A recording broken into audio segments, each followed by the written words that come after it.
Oke, kali ini kita kedatangan Kompo Polytron XL2018. Kendalanya adalah kompo ini tidak bisa keluar suara. Kita tes dengan menggunakan input line in dengan Bluetooth receiver dan ternyata masih belum bisa ada suaranya. Oke, langsung saja kita bongkar.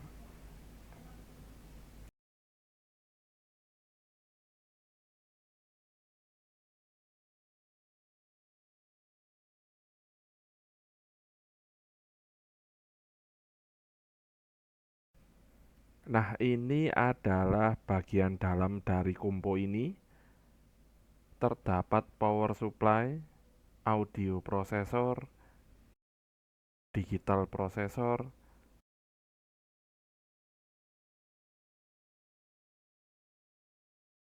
audio power amplifier,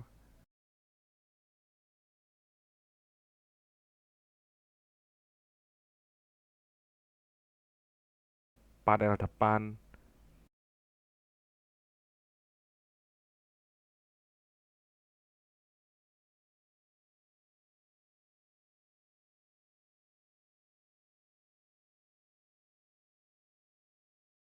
line in, DVD out, dan speaker out. Dari komponen-komponen yang berhasil diidentifikasi, kita dapat membuat blok diagramnya seperti ini. Blok diagram ini nantinya akan mempermudah kita untuk menyelesaikan masalah yang ada di kompo ini. Langkah pertama adalah kita melakukan pengecekan power supply-nya dulu, apakah mengeluarkan supply yang sesuai apa tidak. Nah, di dekat konektornya ini terdapat tulisan ya seperti GND plus 12V, GND lagi, F1, F2, dan minus 27V. Serta di konektor selanjutnya, di kabel besar ini terdapat tulisan VCC, GND, dan minus VCC. Ini bisa memudahkan kita menyesuaikan nilai yang diukur dengan tulisan yang tertera. Untuk plus 12V itu terukur min 16 volt, untuk F1 dan F2 terukur minus 13 volt, dan untuk minus 27 volt terukur minus 10 volt. Sedangkan untuk minus VCC terukur minus 24 volt, ground 0, dan plus VCC 24 volt.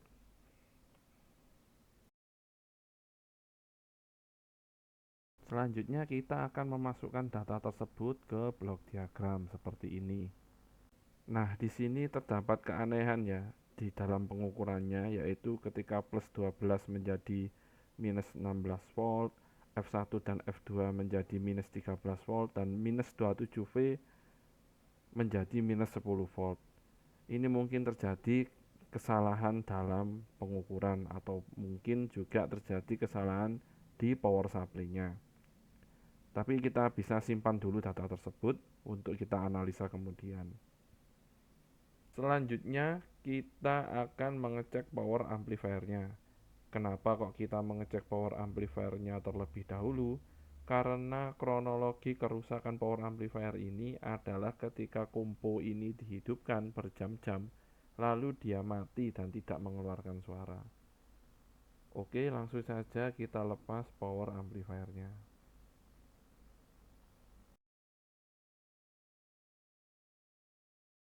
Sekarang kita cek power amplifier-nya. Terdapat dua kabel yang masuk ke power amplifier-nya. Satu kabel dari power supply dan satu kabel dari audio processor.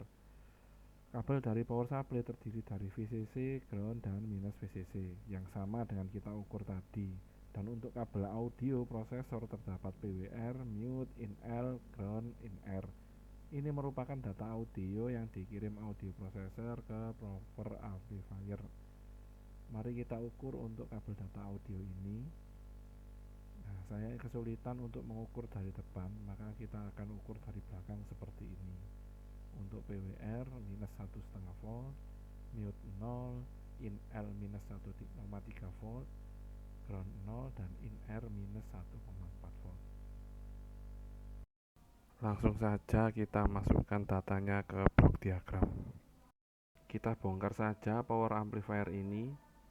Kita akan melihat lebih detail mengenai power amplifier ini. Kita bongkar heatsinknya dan kita bersihkan thermal paste, lalu kita lihat IC apa yang dipakai.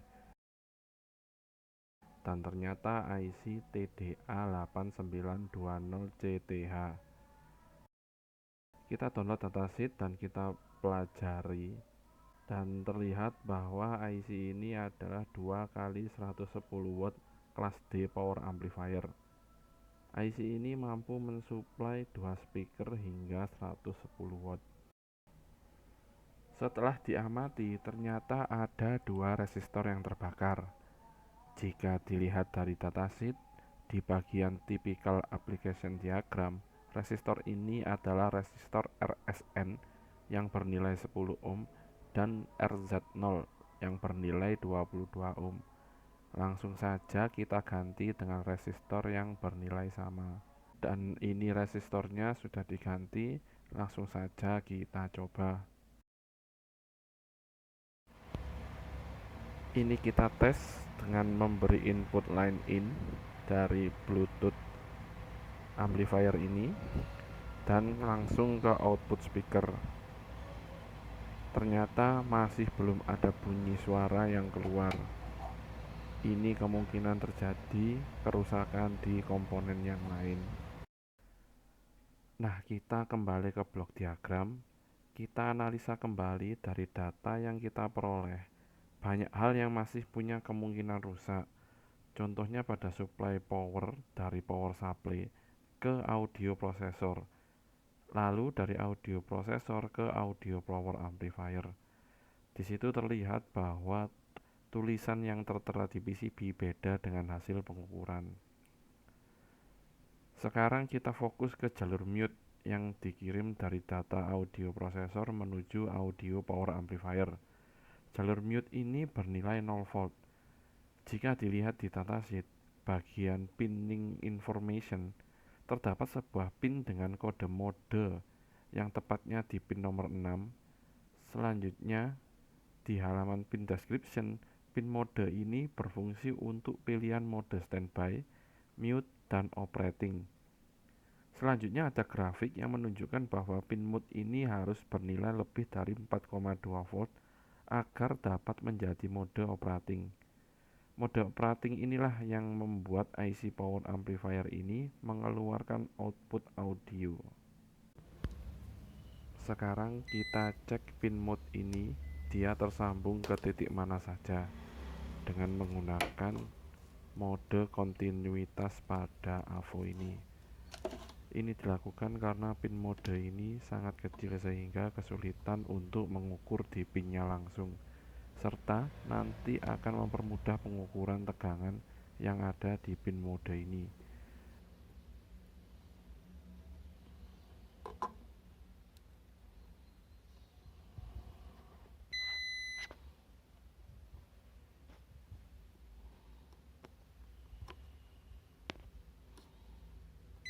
Nah, ini pin modenya tersambung di kaki kapasitor C6005.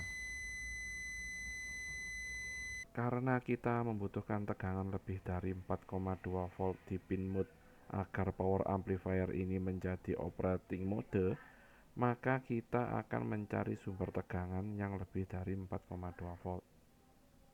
Ini ada di board audio amplifiernya dengan tulisan 5V UNSW. Ini kemungkinan mempunyai tegangan 5 volt. Dan ketika diukur ternyata benar mempunyai tegangan 5 volt.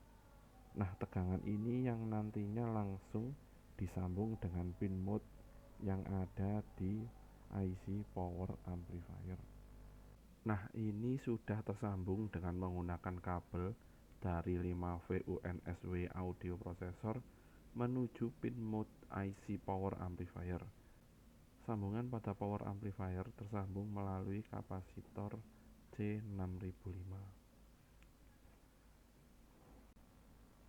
Kita pasang kembali kabelnya, kita ukur pin mode dan terukur ada tegangan 5 volt. Jadi setelah kita membuat sambungan baru, kita bisa update blok diagram menjadi seperti itu. Oke, langsung saja kita coba apakah bisa atau tidak. Kita beri input line in dari Bluetooth receiver dan output speaker, dan ini hasilnya.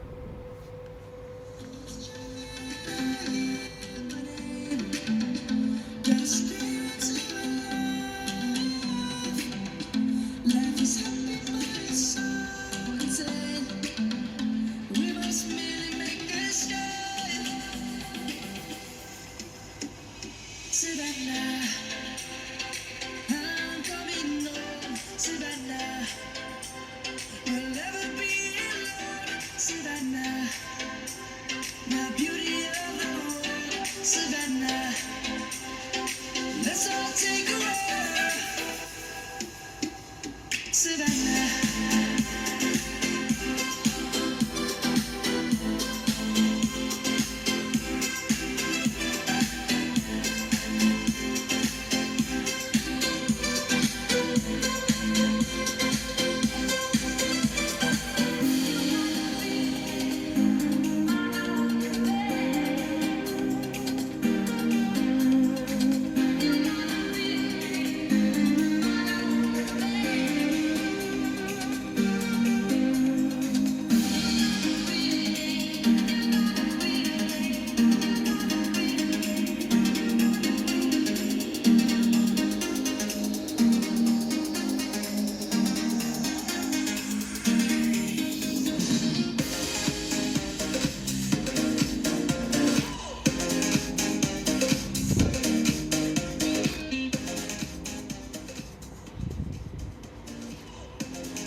Demikian video ini, terima kasih dan semoga bermanfaat.